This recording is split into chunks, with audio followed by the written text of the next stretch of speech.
Very much, Phil. Bill? This city and every capital in the world is completely oblivious to the fact that it is caught up in a change in warfare so great that it not only makes our current defense and foreign policies obsolete, it essentially makes obsolete the whole framework within which we think about defense and foreign policy. And what I want to do today here for a bit is talk about this change in war and its implications for policy. The change is what I call the rise of fourth generation war. And this is specifically the fourth generation of modern war. Well, what do we mean by modern war? We mean war since the Peace of Westphalia in 1648. What Westphalia did was it gave the state a monopoly on war. First in Europe, and then as European influence spread around the globe, the state said there can be no armed elements fighting out there that are legitimate, that are not forces of the state. If you look at woodcuts of Germany after the Westphalia, you see the trees are festooned with corpses. Those were soldiers who didn't belong to state militaries. To the cheers of the population, what was left of it after the 30 Years' War, state armies went out, rounded them up, and hanged them from the nearest tree. We now think of foreign affairs and defense totally within the framework of the state. State armed forces are designed to fight other state armed forces, but look pretty similar. Uniforms, flags, tanks, aircraft, submarines, what have you. And they fight according to elaborate systems of rules. And again, we heard a bit this morning about jus in bello and so on. It's become at this point, state-on-state warfare is pretty much a jousting contest. And that's a sign, because when one stage of warfare reaches that point, where the knights essentially are only useful for tournaments, it means those musketeers out there that nobody wants to pay any attention to are becoming kind of important. And that's exactly what's happening today. What we have forgotten because of Westphalia, and because that we have been in the Westphalian system now for 350 years, with foreign policy as well, the State Department thinks solely about dealing with other states, is that before Westphalia, that's not how war worked. Through almost all of human history, war was fought by a wide variety of entities. Families fought wars, Montague and Capulet. Tribes fought wars, clans fought wars, cities fought wars, ethnic groups and races fought wars, cultures fought wars, religions fought lots and lots of wars. Business enterprises, legal and illegal, fought wars. Britain didn't conquer India. India was conquered by the British East India Company, a business enterprise with an army and a fleet. And this was as late as the 18th century, well after Westphalia. The whole system, and again, the whole framework within which we consider defense and foreign policy, is reflective of this fundamental reality. But that reality is changing. What's happening around the world today, in more and more places, is that state armed forces find themselves fighting not other state armed forces, but fourth generation forces, non-state forces. Groups of fighters who, as in the old days, are fighting for many different kinds of reasons, from impressing the local girls to achieving local salvation, achieving eternal salvation.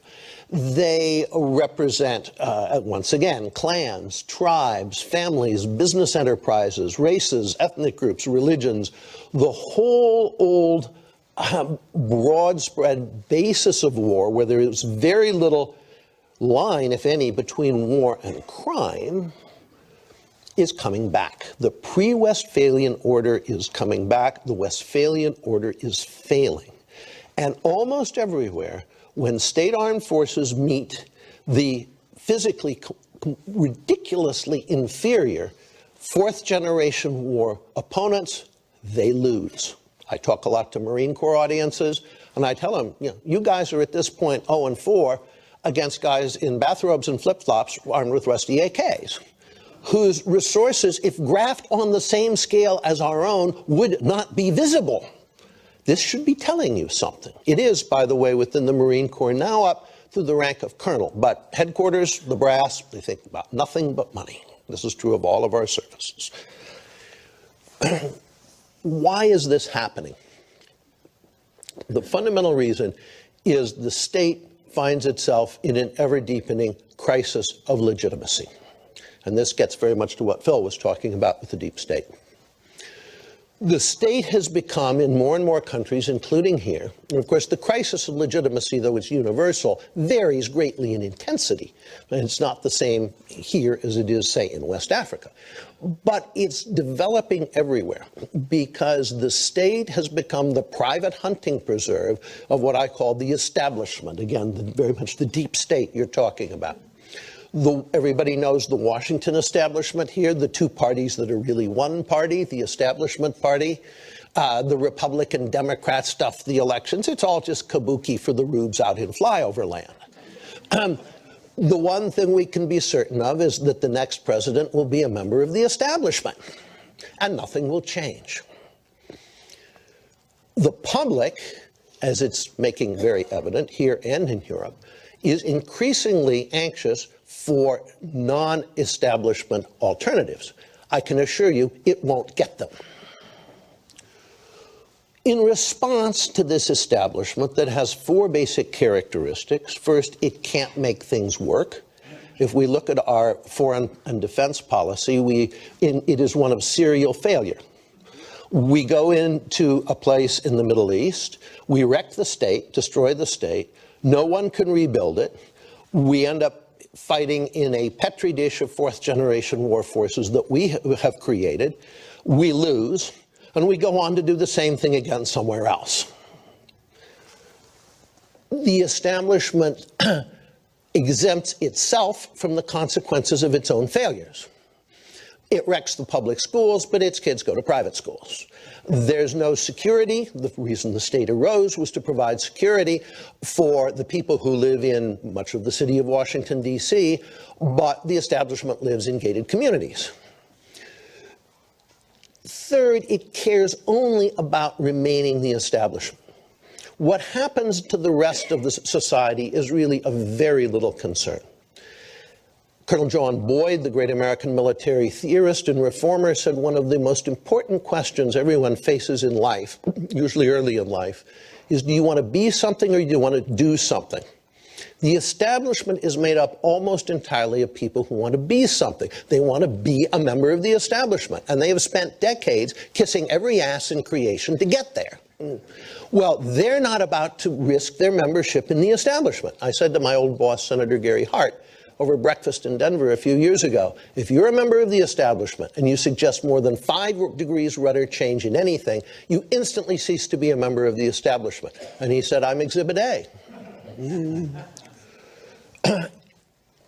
And then in many countries, including here, including most of Western Europe, there's a fourth element.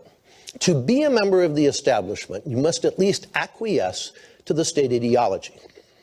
That ideology is what we commonly know as political correctness. It is, in fact, the cultural Marxism of the Frankfurt School. And that ideology's goal, from its initial conception, independently by Gramsci in Italy and Lukács in Hungary in 1919, has been the destruction of Western culture and the Christian religion. So you now have an establishment that cares only about itself, cannot be kicked out, cannot adjust, learn, or adapt, and has its fundamental characteristic, it is at war with the whole heritage of the society and a majority, and the beliefs of a majority of its citizens. Now, is there any surprise at this point we have a legitimacy crisis of the state? And so here, as elsewhere, what people are doing is they are transferring their primary loyalty away from the state, again, to all those other pre-Westphalian causes and loyalties for which people then fought and for which they're fighting again.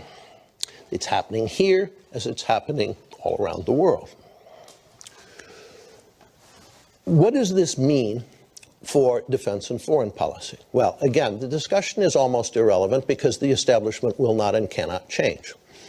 Some countries in Europe actually have the option of voting the establishment out. They can vote for the National Front in France. They can vote for the Sweden Democrats in Sweden. They can vote for UK Independence Party. And guess what? They're doing so.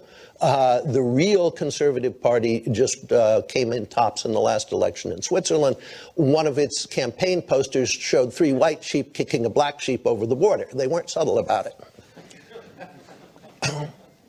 But we need to know ourselves, as intellectuals, as people interested in this, okay, what should we do to cope with this phenomenon?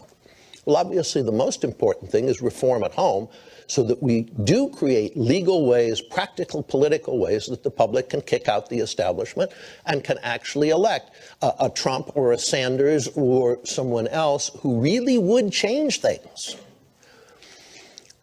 In defense and foreign policy, almost all the money we're spending on defense, which is about $1 trillion a year, is complete waste. Why? Because A, these forces can't win fourth-generation wars, and the more high-tech stuff they get, the faster they're defeated.